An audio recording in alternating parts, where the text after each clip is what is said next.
On today's show, we interview Dr. Sandy Spataro about whether you should pivot or push forward and how to sustainably inspire your team on a daily basis.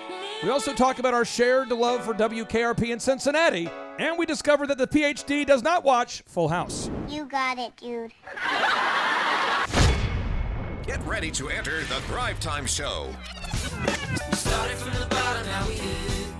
We started from the bottom, and we'll show you how to get here. Started from the bottom, now we hit. We started from the bottom, now we hit. We started from the bottom, now we're on the top, teaching you the systems to get what we got. Colton Dixon's on the hooks, I break down the books. Z's bringing some wisdom and the good looks. As the father of five, that's why I'm alive. So if you see my wife and kids, please tell them hi. It's the C&Z up on your radio, and now 3, 2, 1, here we go. We started from the bottom, now we hit. We started from the bottom, and we'll show you how to get. Yes, yes, yes, and yes, Thrive Nation. On today's show, we have an expert who can answer the question, should you pivot or push forward? Ladies and gentlemen, welcome Sandy Spataro onto the Thrive Time Show. Miss Sandy, how are you, ma'am? I am great. I'm so excited to be talking with you. Fired up. Well, okay, so you are a woman who's highly educated. You hold a PhD in organizational behavior and industry relations from the School of Business at the University of California. How did you discover that you were interested in that particular subject? Yeah, I did my undergraduate and master's degrees in stuff related to that, but I didn't really know what I had to say. And so I went out in the world and worked. I, like many graduates of Stanford University, I went to Silicon Valley and I worked at Oracle Corporation for a while, about 7 years, which I think in Silicon Valley years, it's like dog years, right? Like it's much more than that. But, that's what I've heard, yeah. What I realized there was that this people stuff about business, this hard stuff, the stuff you can't put in a spreadsheet, is actually what really intrigues me and what I think really makes the difference in business. So it was an easy decision to say I really want to study that more and dig in. Where did you grow up? What was life like for you growing up? I grew up in the San Francisco Bay Area. Enjoying all aspects of that wonderful place. So camping in the redwood forests every summer and going to see shows in San Francisco, theater and stuff like that. So it was really great. The town I grew up in is called Livermore, and it's a mix of cowboys and scientists because there's a national research lab there. So fun culture and fun place to be. And then it was a great place to go to school as well. There's good schools in the area. And so I got to spend the first almost 30 years of my life in a 60-mile radius, which is really nice. Well, I have to ask you a lot of San Francisco questions real quick. How big of a fan were you of Full House? I'm not a good San Francisco on that. I never watched that show. Really? Those little girls were cute. Okay, you never watched the show? I lived about 2 blocks from what they call the Painted Ladies, that house that's that they show as the house. I think it's the Tanners, right? That they lived in. Yeah. Okay. I lived just a couple blocks off that, but had just never got around to it. Okay. I tell you what. I struck out on my first question. Are you a big fan? My wife is, therefore I am. You know what I mean? And I look on and I say, Jesse has good hair. I don't have that kind of hair. Bob Saget's kind of funny. I'm kind of funny. He's not really funny. I'm not really funny. I could relate to him. Now, the next San Francisco question for you.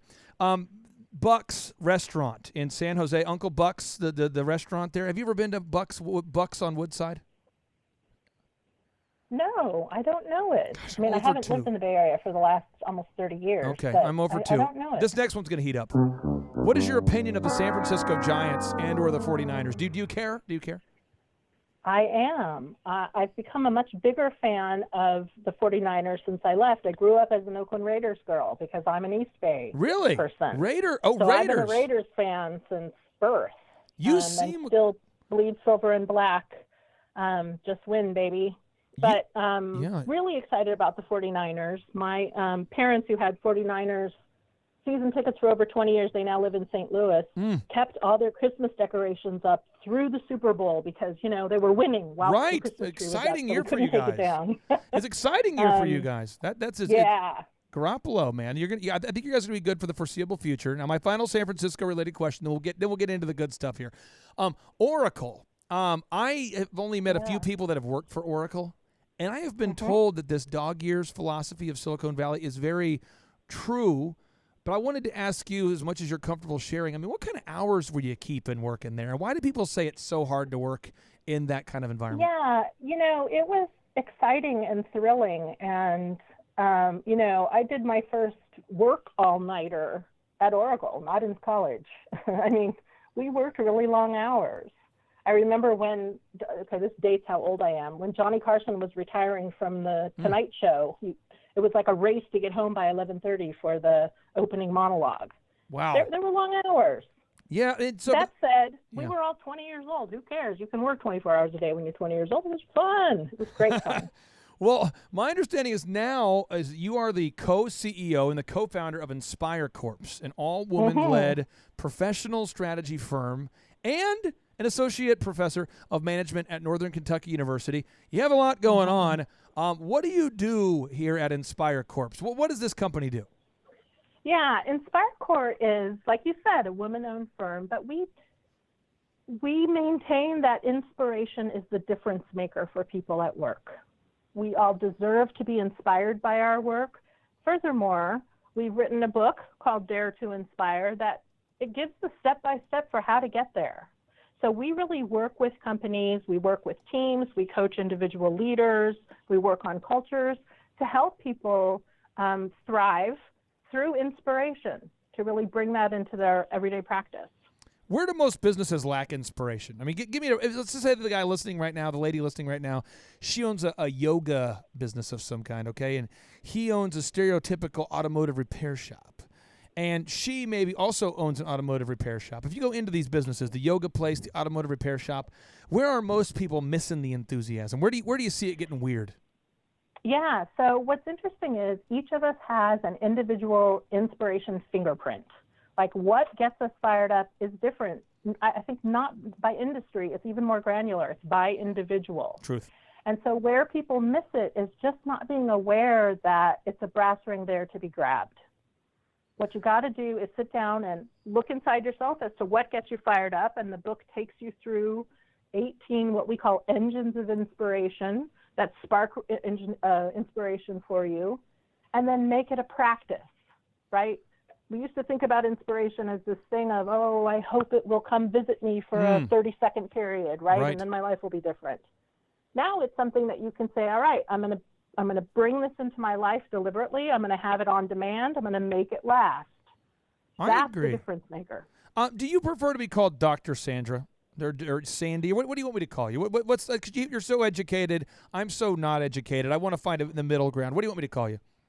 Most people call me Sandy, and that's just fine. Okay, so Sandy, maybe I compromise. Maybe Dr. Sandy. Sandy, you are an inspired woman. What fires you up? I mean, just so the listeners out there kind of get to know you a little bit. What kind of stuff fires you up? Yeah, really, one of the engines of the book that we talk about is connection to purpose. And I've discovered over my career that my purpose in life is to help people become their best selves. And I'm the luckiest woman in the world because that is what I do for a living in all of my jobs. And so if I'm in the classroom and a student has an aha moment, or if I'm coaching an executive and they recognize that this is really what they want to be doing, or this is a strength that they didn't know they had, or I'm grading a paper where somebody says, as I'm typing this, I'm realizing I could be doing things all differently. That is the stuff that really jazzes me. That's what gets me fired up. Where I know your book can be purchased all over the world right now, Dare to Inspire, but I know you coach clients all over the world, but where's home for you? Right now, I live just outside of Cincinnati. I live in Northern Kentucky, which is literally just across the river from downtown Cincinnati. I work at a public university in Northern Kentucky. My wife, and I love it. My wife lived in the Louisville area from she grew up in San Diego, and then moved to Louisville at age 12 and lived there she went to DuPont Manual High School in the heart of downtown there. Louisville's a beautiful, beautiful place. Do you find that your office, you have to kind of decorate your office a certain way to inspire yourself, or to walk us through kind of the things you do on a daily basis to inspire yourself? So another thing that is a big deal for me is the California redwoods. That's my church. That's a place where I really can go inside myself and find new ideas and excitement and peace and serenity. And I have pictures of redwood trees in my forest, in my office, in my forest. I have 2 big posters of California redwoods. I also have a piece of art that I love. It's a little Matisse painting, and a poster of the California Republic flag, the California state flag, because where I come from is a big part of who I am. That's one thing that I do. Another thing that I do, I find that movement is really helpful to me. I think I got through graduate school on doing my reading on the elliptical machine. Really? Because the endorphins get flowing, right? And you start thinking about stuff. So today, what that looks like in my life when I'm bent over a computer, like a lot of us are all day long, is just getting up. And I work on the 3rd floor, so I walk down to the lobby and I walk across the building and I walk up the back steps. That's a 10-minute reset to change my energy, but it makes for my ability to sustain my inspiration is much longer then, instead of push until you're broken. Napoleon Hill, the self-help author, I read his book, Think and Grow Rich, so many years ago, but I refer to it often. And one of the things he talked about, which blew my mind, it caused me to write on my walls, Dr. Sandy. But he says here, you are the master of your destiny. You can influence, direct, and control your own environment. You can make your life what you want it to be. I think a lot of people are in their office right now. They don't have a copy of your book, Dare to Inspire, Sustain the Fire of Inspiration in Your Work and Life. And they go, our office is just kind of the Mondays. Humdrum. And Josh with Living Water Irrigation. You've started Josh is here with us. Josh, meet Dr. Sandy here. Oh, am I muting you, Josh? I'm a terrible person. Josh, I'm muting you. I'm a bad person. Let's try that again there, my friend. Hello, Dr. Sandy. How are you doing, ma'am? Hi, Josh. Pleasure Nice speaking to with talk to you. But at one point, Josh, you had to say, you know what? I am going to start a company, and I'm going to be the catalyst that starts the company. And Yes, at a sir. certain point, as you grew past the baby business into a multi-million-dollar company, at a certain point, there's more of them than you. Yes, sir. There's more teammates than you. And I'm sure your office could get weird, could get awkward, could get negative, could get low energy, could get... What questions would you have for the good Dr. Sandy here about how to inspire and sustain that fire of inspiration in your life and in the workplace? So, Dr. Sandy, my first question, I'm sure you could probably elaborate on this pretty extensively, but is what actionable exercise could we do as small business owners? So I have a team of 13. So what could I do as far as to understand or inspire each individual member of my team? What's a good place to start on an exercise there to keep up the level of inspiration long term? I love that you said, Josh, what can I do to inspire each individual person on my team? That goes back to this fingerprint idea, that we're all different. So one thing you could do is identify everybody's strengths. You can do that on a assessment, right? We use the VIA assessment. There's Gallup, Strength Finder, whatever, or you can just have people identify each other's strengths and talk about how they're using them and how you'd like to see them use them more, right? That's a reliable engine to spark inspiration. It's also a fantastic team builder, and it's a smart way to allocate work across the team. So you're accomplishing a number of different things with a session focused just on that. You could also tap into what they want to share as values. Talk about what's important to them about their workplace, what are the have-to-haves, and what are the no deals, and what are the would like to have, and set up those values, and then monitor them. I was working with a group a bit back where about 6 months into their new value system, we sat around and they each took a piece of paper, and for each value they wrote a number 1 to 5 big on their paper, and then they held them up like the figure skating judges used to, right? They just held up their numbers so each other could see. And that made for great discussion where there were differences in the numbers, or where they all thought they were high, or where they all thought they were low, and getting people involved in making the team happen. Another thing you can do is just have shared experiences. Go somewhere together, do something. There's reason to socialize together. It builds the relationship, it builds the trust that then you rely on when you're writing the report or designing a new product or researching the market. it flows through. Those things are valuable. Dr. There's Sandy, some ideas. Dr. Sandy, you spent a lot of time researching and writing your book, Dare to Inspire. What was your process like for researching this book? Did you wake up one day and say, "Aha, here it is, stream of consciousness"? Did you spend years researching? What did the process look like? Yeah, it was somewhere in between those two, right? Got it. I mean, when we first formed the company, we recognized that inspiration was that thing. It was the intangible that makes the difference in work, in performance, in experience of the work. And then we realized there really isn't a lot researched about it. There's a couple of, Thrash and Elliott are two academics who look at it as a state, a temporary way of being. But we really were looking at leaders and teams who were doing it, who were living it. So we followed two paths. One, we started interviewing people. We interviewed over 100 executives about inspiration in their work and their lives. And those interviews are highlighted in the book. And then two, we found stories and wrote many cases about leaders and companies who we didn't interview but could still learn from. How did inspiration look for them, and what were they practicing to be really high performers, inspired performers? And along those two tracks, it was a bottom-up approach. We looked at the data and said, what is this telling us? And it informed our engines of inspiration. There's personal engines, relationship engines, and situational engines. And it informed the practices of sustaining inspiration. Inspiration is a muscle. You got to work it, just like you do at the gym. Did you interview 100+ executives, you said? Yeah. Yeah, we've talked with a lot of people. Oh, wow. Wow. Okay. As you really fun to talk to people about inspiration. Try it. It's exciting. Who's one of the executives that maybe you interviewed that stood out to you as like, wow, she doesn't fire me up as much as a redwood, but almost. She is like the Garoppolo of inspiration. Who was the one where you thought, wow, this person is powerful? Yeah, I'm going to tell you one that's actually more recent. We're continuing doing the interviews for our next book, and just because they inform our work. And I interviewed someone with my partner, Jen Grace Barron, just Friday at Cincinnati Children's Hospital.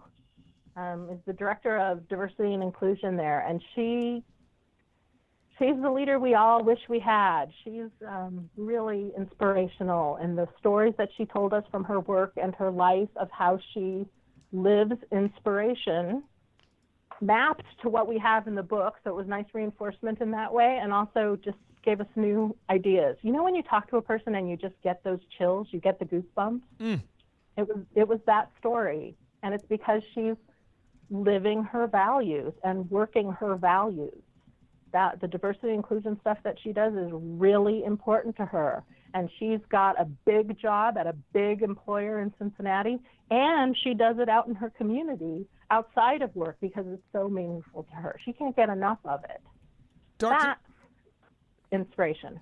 Dr. Sandy, I don't know if you how passionate you are about this subject, so I'll just kind of dip my toe into the water lightly here. But WeWork, and WeWork. A lot of hype. A lot of energy, a lot of excitement around WeWork. You know, a lot of people wanted WeWork to be the thing. They raised a lot of money. And at some point, people were very inspired, by the way. They were inspired to renovate these buildings, to raise a bunch of money. And then it started to fall apart. And then from your research, when should they have pivoted and stopped pushing forward? Or should they have, just break down what you believe where WeWork got it wrong, and maybe where they should have pivoted or changed. I just want to get your take on WeWork. Yeah, I mean, the situation's been analyzed quite a lot. There was the announcement of the IPO in, August, and then in the ensuing months, just everything from the CEO, all the practices, all the investors fell apart, as everyone knows.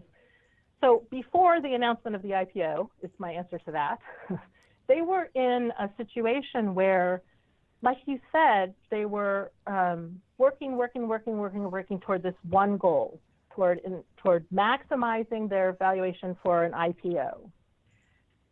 That's a noble goal and can't be achieved unless you have balance around it. We have a model in the book of how teams and organizations thrive that has inspiration at the core, but then looks at 4 different ways you put inspiration into practice. They were pushing all on one of those ways, driving to results. That was the only thing that they were considering, right? Whether it's, so that was the thing that they were considering. And the 3 other areas, aligning everything to that goal, building trust and connection internally and externally, and visionary and innovative thinking were neglected. So they were totally off kilter pushing toward that goal. Now, I don't know if they would have had a formal reset in their thinking 3 months prior. Could they have said, hey, wait a minute, this business model is not so sustainable and we need to build around it to be able to achieve our IPO goal? I think they would have been more successful doing that. But it was this tunnel vision that really got them off course. Have you been to a lot of WeWorks? Have you personally decided to go check out a lot of WeWorks? I've been at more co-working spaces recently in the last 5 years. Yeah, I have. Fundamentally, do you think the business model could work? Well, I think what was tricky is they were both landlord and renter, right? They were doing it on both sides, which is really tricky. I can't comment on the finances of the business model. The idea of it seems to me well matched to the gig economy, the way we are working now, where people are not necessarily tied to physical institutions or are working remotely from the physical institution. That all makes good sense to me. They didn't have the finances of it right. I would like to chime in, and you can correct me if you want to. I'm going to call this why I think WeWork failed as a small business owner. If you get a chance, are you in front of a computer there, Dr. Sandy? I am. If you Google search Thrive Time Show, and the word Jinx, you can see our facility there. And it's about a 20,000 square foot facility that I house my own businesses there. You know, it's like the Nerve Center. Josh, you've been up there. It kind of feels like a WeWork, but I'll call it MeWork. It's a blast. Because it's just companies that I own, okay? We're all there. And what happens is we had in 2000 and I want to say 6 years ago. So 2013, 14. Yeah. Somebody said, "Clay, I love the energy of your office. Could I sub-rent space?" And so Dr. Sandy, I'm all about, inspiration. And they said, I kind of love the mojo. And when you have hundreds of people all working and being productive, you kind of, Josh, you've seen it. You kind of want to jump in the chorus. Absolutely. And this guy, and this Dr. Sandy, it's too soon for me to laugh, but maybe you would find it to be funny. He would always curse while printing. So he would go to print, and no one else is cursing, but he's like, "Son of a just printer, I swear to God," and just but not ever openly, just passively aggressively attacking the printer, I swear to God. So I walk up to the man, I won't mention his name. I said, "Sir, is there?" And again, I'm the owner of multiple companies. I have better things to do than to worry about whether this guy's happy while printing. But I just walk by him, and it puts off this aura, this doom cloud. It's like Eeyore's in my office, and he's like, "Well, it never works." And I'm going, "Well, your boss, rents space here, and I fix it if you just tell me." Well, I would tell my boss, but he's never here either. So it's like this doom cloud. So I had to tell him, "Hey, I need you to keep it down." "Oh, I will keep it down," but he's like a yeller. So I had to ask the WeWork man to leave the MeWork. He had to leave my MeWork plan because he's just crazy. Then, I'm not kidding, his boss used to eat foods that are not finger foods with his fingers, and then he would openly shake your hand, and he wanted to be like a makeshift greeter in my conference room. So he wanted to greet you like, "Oh, Dr. Sandy, good to see you." But he clearly has just eaten a rib. No. But he wants to shake your hand. No, true story. So this would happen. And then we had the toilet paper pirate. There was some female in the female restroom who would somehow clog the toilet every day. And I know it wasn't our employee because the moment she moved out, it stopped. But she would just clog all the toilets all the time. Crazy stuff. And so I realized no amount of money is worth dealing with this it's like a carny atmosphere in my office that's being created. And so I had to say, we got to go back to MeWork. Even though they paid well, it just wasn't worth it. And I've gone to some WeWorks in downtown Denver before. And I noticed that a woman there, or a man, I think it was a guy actually, he's a WeWork guy, and he was having a birthday party for a bunch of kids in the conference room while everyone else was trying to work. And I'm going, surely not. And he's just having a blasty blast. And so I think it's hard to get a bunch of different people to agree on what's socially acceptable behavior. Do you think that plays into that a little bit? That's the thing, is there's got to be some agreed upon values. You're giving me stories of people who do not fit the culture of a co-working space. Oh, man. Right? There is a sense of cooperation that has to happen. There is a sense of who's around me and how am I affecting them. And if they don't fit that model, then you're right. They can't be a part of it. But when it does work, it's a great situation. Our company is distributed geographically. We're all in different places. And so, for my colleagues at InspireCore who don't have office space, I can come to my university and work here, but where they don't have office space, it's nice for them sometimes to go to a co-working space, be around people, be in an inspiring environment. It makes sense. So it works when you have agreed upon values, but not so much when you have the randos of humanity there. Yeah, and when you make sure that the people you're inviting into the space adhere to those values. So you don't seem like an office manager at a WeWork. You got to be a good citizen. Yeah. Yeah, you got to have a referee there. I think we need to have a WeWork referee might fix it all. Because I know that when I was out in Denver, it was crazy what was going on there. Crazy. Now, for you, you've also written a lot about resets, when it's time to reset, when it's time to keep going. Between my partner and I, we've built 16 multi-million-dollar companies. None of them have gone bankrupt. None of them have failed, quote unquote. None of them have been shut down for not working. But we have had to pivot. A lot of times you go out there and you say, I'm going to start a business. I started a wedding entertainment company. And quickly I realized, wow, I could also start a wedding photography company and make money by doing two things. I never thought about that when I first started. When is it time to pivot, and when should we press on there, Dr. Sandy? Yeah, so it's important to acknowledge that change is hard. Change is painful. We are hardwired to maintain the status quo. So we need to go into any situation recognizing that we're biased toward not pivoting. Now, the antidote to that is not jump on every opportunity that comes in front of you, right? You don't want to be reckless. But we got to be ready to push ourselves to action even when it's not comfortable. And I think what it really comes down to, both for organizations and for individuals, is that purpose question, that values question. Are you sure about what you're doing? Is it living what you want to be, right? Why was wedding photography interesting to you as part of wedding events? I'm sure it was partly just the financial opportunity, but I think there was probably some meaning in that for you as well in terms of rounding out the celebration. And pivoting should happen when there's opportunity to step into your purpose more or your values more. I spent the beginning of my academic career at research universities that didn't care as much about teaching. Well, I love teaching. It's who I am. When I finally got to a school that loves teaching as much as I do, I was home. On day one, I had found my tribe, right? So being having the courage to recognize a misfit where you're not being inspired, where you're not living your values or your purpose, and knowing that you have a bias against action, and then the courage to take action. You are a wealth of knowledge, and I think that somebody out there is saying, "Oh, I hope so." Somebody's saying, I'm not near your college. I don't live in the Cincinnati area. By the way, did you like the TV show WKRP in Cincinnati?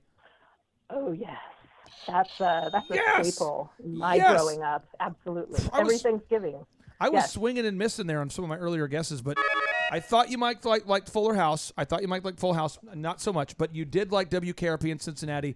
I was 1 for 5, 1 for 5, 1 for 4 there. I'm on fire. I'm betting 250. How can people get a hold of you? What do you want our listeners to do? Is there a book you say, hey, this is my best work, go get this thing? Is there a website you want them to go to? What's the best call to action for our listeners today? 3 things. One is read Dare to Inspire. Got it. Right? Buy a copy with 4 friends to split the cost. Whatever you do, read the book because I'm embarrassed to say this, but I think it's true. It changes your life. It really makes a difference. We're hearing that from so many readers.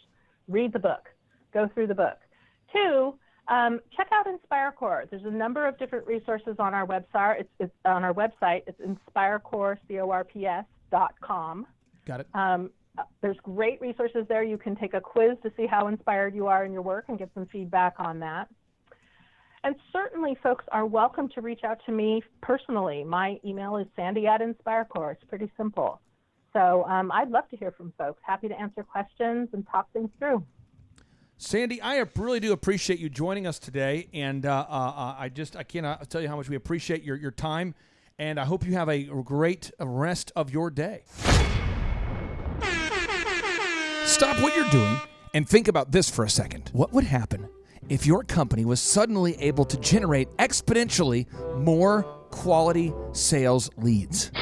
That would be incredible. What would happen if your company came up at the top or near the top of the Google search engine results? Well, I would just feel overwhelmed with all that business. How many thousands of dollars in lost sales or millions of dollars in lost sales are you missing out on simply because your potential customers can't find you when they go online to search for the products and services that you offer? I refuse to think that thought because I don't want any more business. Unless you are a dirty communist that hates money, my new book, Search Engine Domination, will help you grow your business.